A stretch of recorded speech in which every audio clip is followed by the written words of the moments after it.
buenos días. Hola, ¿qué tal? Hoy llanura roja. En realidad púrpura. Hoy The Purple Plain.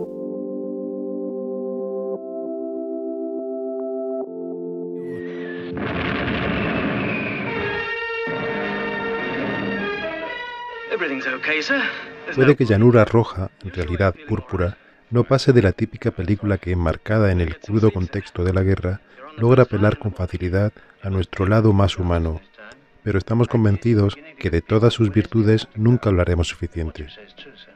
Reproducción de la novela de H.E. Bates, delicadamente adaptada para la pantalla por Eric Ambler, este clásico bélico magistral no solamente nos gana por el virtuosismo de su peculiar historia de nihilismo versus resiliencia desplegándose bajo nuestra atenta mirada, sino por el hondo efecto provocado en todas y cada una de las decisiones de su excelente director Robert Parrish, por la actuación impecable de un Gregory Peck inmejorable y por una fotografía sorprendente rodada en Technicolor por Geoffrey Answorth, en los abrumadores entornos de Sigiria, entonces Ceilán, hoy día Sri Lanka.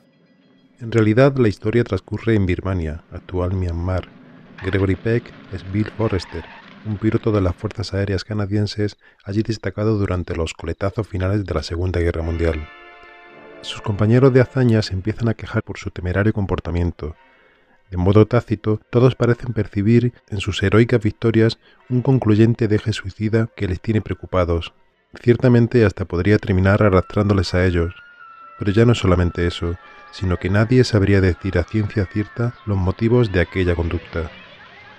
Preocupado, su comandante le sugiere al cirujano del campamento militar que le vea, pero en realidad el hombre dice no estar del todo cualificado para aquella clase de problema médico.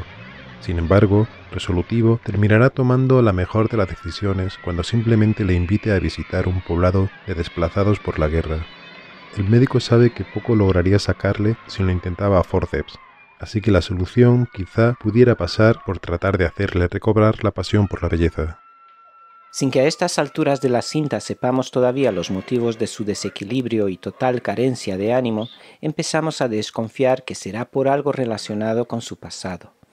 Bajo un tremendo calor de justicia que perla su cara de brillantes gotas de sudor, Forrester se desprende, quedándose dormido mientras escucha al insistente teniente que tiene por compañero de tienda. El hombre no hace más que insistir que si tuviese una familia como él, que si tuviese mujer e hijos esperándole, seguro que no se tomaría la existencia tan a la ligera. Fabuloso Maurice Dennen, que por este papel estaría nominado a un BAFTA. Pero como decíamos, Forrester termina rindiéndose al sueño, hasta despertarse de lo que parece ser una pesadilla recurrente. Durante el Blitz, en Londres, la chica con la cual bailaba terminaría muerta en sus brazos. El doctor del campamento le convence a visitar aquel poblado del que hablábamos, y es entonces cuando el sol vuelve a encargarse de su conciencia y se queda de nuevo dormido mientras espera un refresco de Lima. Cuando sus ojos vuelven a abrirse, la bellísima Anna le espera. Al parecer aquel habría sido el único trabajo cinematográfico de Win Min Tang en su interpretación de Anna, quien habiendo nacido Helga Johnston, de madre birmana y padre australiano, habría terminado casándose con el político birmano Bo Set Kia. En 1964 se afeitaría la cabeza y se haría monja budista, adoptando el nombre de Do Antalamar.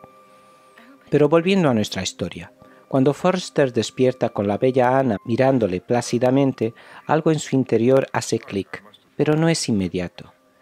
Es un lento clic el que se produce. Así, en un segundo encuentro con Anna, Forrester termina explicándole cómo ha perdido a la mujer con quien acababa de contraer matrimonio y de su deseo de terminar con su propia vida en combate.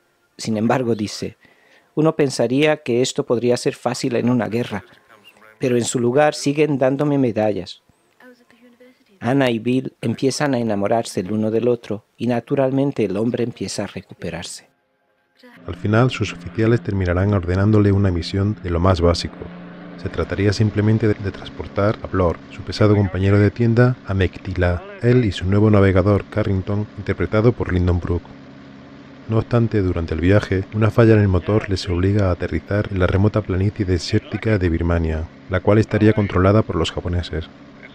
Llanura rodeada de colinas de color púrpura que daría título a la película. Carrington sufriría graves lesiones en el forzoso aterrizaje, incapacitándole de andar. Sin comida y muy poca agua, Forrester decide que la única manera de sobrevivir será caminar 30 millas hasta el río más cercano. Sin embargo, Blur no está de acuerdo porque piensa que sería mejor esperar junto al avión a que le rescaten, que seguro que los equipos de búsqueda les estarán buscando. Sin embargo, los escasos aviones que sobrevuelan el área lo hacen desde muy alto. En aquel irregular y escarpado terreno sería imposible localizar hasta el avión siniestrado. Así que la lenta travesía de la llanura púrpura se emprende para demostrarnos lo poco que a veces nos hace falta para que descubramos contener una capacidad de resiliencia increíble.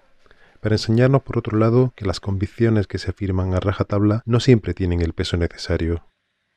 De Robert Parrish hablamos en una ocasión a propósito de su maravillosa película de ciencia ficción, Doppelganger, en una de nuestras Sci-Fi Lullaby. Pero lo cierto es que aún no lo hicimos suficiente. De esta película imperdible que no podemos más que insistir que no paséis por alto, siempre nos vienen sus arrebatadores primerísimos primeros planos con el azul pristino de fondo, o con el arenoso desierto caprichosamente bello y final.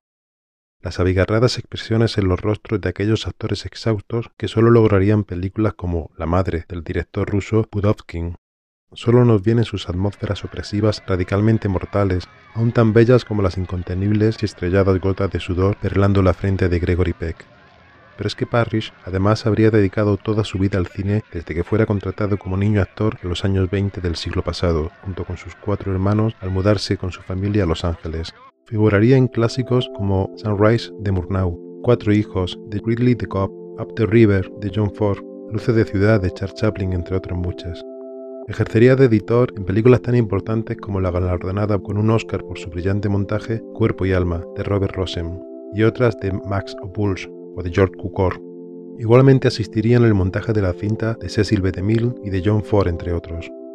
Precisamente sería Ford quien le pondría de aprendiz de edición en El delator y quien le contrataría como editor asistente para María de Estuardo. Entre otras ocasiones le concedería tareas como la de ingeniero de sonido en La diligencia, El joven señor Lincoln, Las uvas de la ira, Hombres intrépidos, La ruta del tabaco, y junto a Ford también produciría varios documentales de guerra. Otro Oscar en calidad de editor le valdría su trabajo El político, de Al Clark, el cual había sido bastante mal recibido y que después de su intervención como editor se revelaría un increíble suceso. Como director debutaría con el drama noir Grito de terror y dirigiría historias de espías como Contrato Marsella, de gángster como El poder invisible o Rough Shoot. Haría comedias como El magnífico Bobo y Mi amigo Gas, maravillosos western como Más rápido que el viento o bélicas como Al día siguiente. Entre otras colaboraciones como la de su última película dirigida mano a mano con Bertrand Tavernier, Mississippi Blues, Parrish sería altamente elogiado por los 2 volúmenes de sus memorias Growing Up in Hollywood y the sequel Hollywood Doesn't Live Here Anymore.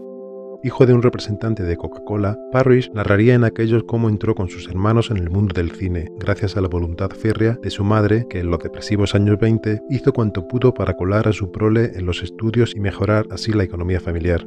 Yo tenía 7 años cuando Charlie Chaplin buscaba niños que supieran lanzar garbanzos soplando por el tubo de un bolígrafo. Yo era un experto en la cerbatana y así que pude intervenir en Luces de la ciudad. Chaplin no era un personaje fácil. No soportaba a casi nadie, pero menos aún a los actores. Se quejaba de que siempre lo hacían todo mal y decía que él era el único capaz de interpretar todos los papeles a la perfección. John Ford habría dispuesto de los servicios de Robert hasta sus 17 años, pero un día me llamó para decirme que yo era pésimo actor. Lo que parecía un insulto fue mi salvación, porque decidió enviarme a la sala de montaje. Yo sabía que desde allí podría conseguir un día llegar a ser director de películas. Ford era un hombre extraño y difícil, no se sabía nunca por dónde cogerlo. Para dar imagen de su forma de actuar contradictoria, basta la anécdota que afirma que regaló una ambulancia al ejército de Franco. Sí, lo hizo, pero también envió otra igual a los republicanos. Parrish no niega que Ford fue su maestro, pero fue también mi jefe en la Armada durante la guerra, justo al principio de mi carrera como director. En mayo de 1945, cuando ya nos disponíamos a volver a casa, la Oficina de Contraespionaje nos encargó la búsqueda de material cinematográfico que sirviera para ser usado como prueba testimonial de la acusación durante los juicios contra los dirigentes nazis en Nuremberg. Recorrimos toda Europa. Nuestro centro de actividades era la prisión de Spandau. Desde la ventana podíamos ver a los presos.